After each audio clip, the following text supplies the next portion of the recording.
Hello everyone, আশা করি সবাই খুব খুব ভালো আছো। আমি ভালো আছি। আজকে তোমাদের সাথে একটি সুন্দর জায়গা দেখাবো, আর সেই ভিডিওটা আজকে তোমাদের সাথে শেয়ার করছি। ভালো লাগবে আজকের ভিডিও। আর এটা খুব সুন্দর একটা জায়গা। আর প্রথমে যে জায়গাটাতে যাওয়ার এরকম একটা ট্রেন আসে, এটার নাম হচ্ছে শাটল। আর ট্রেনের মতনই কিছুটা, এটা ছোট আকারে।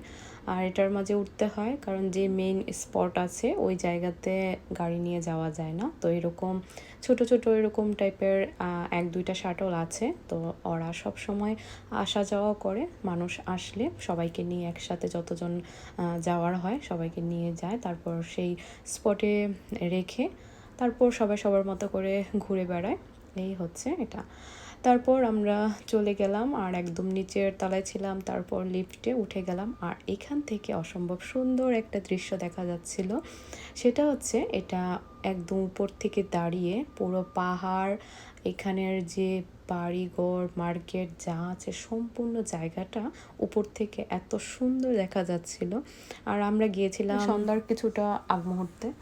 আর পরে যখন সন্ধ্যা হয়ে যায় এত সুন্দর লাগছিল, চারপাশটা লাইটগুলো জ্বলে উঠছিল। আর উপর থেকে দেখতে অসম্ভব সুন্দর লাগে। এক একটা জায়গা যেহেতু এক একভাবে করে সাজানো গোছানো, তারপর উপরের জায়গাটা দেখে আমরা নিচে চলে আসি একই পাশে অন্য একটা রাস্তায়। তারপর এসে দেখতে পাচ্ছিলাম এখানে এত সুন্দরভাবে গাছপালা লাগানো আর এত সুন্দরভাবে পরিবেশটাকে গুছিয়েছে যে আপনার কাছে এখানে এসে যখন এই দৃশ্যগুলো দেখবেন মনে হবে যে এত সুন্দর প্রাকৃতিক দৃশ্য, আর নিঃশ্বাসটা নিতে অনেক ভাল লাগবে। আর এখানে অনেক মানুষজন ছিল, তারা অনেক আগে থেকে এসেছে। তারা বসে খোলা আকাশের নিচে একটু খাওয়া দাওয়া, কথা আড্ডা সব কিছুই চলছে। আমাদের যেহেতু হাতে বেশি সময় ছিল না, তো আমরা সেজন্য আগে চাচ্ছিলাম যে আমরা আগে সম্পূর্ণ জায়গাটা একটু ঘুরে দেখিনি।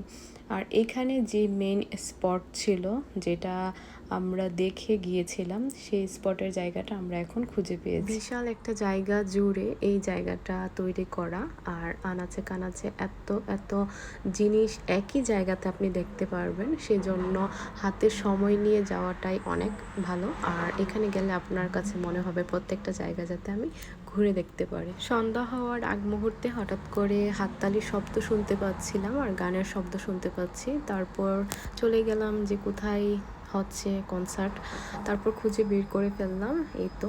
আর এখানে অসংখ্য ধরনের বাদ্যযন্ত্রের মিউজিকগুলো শোনানো হচ্ছিল, বিভিন্ন গান শোনানো হচ্ছিল, সেটাও এনজয়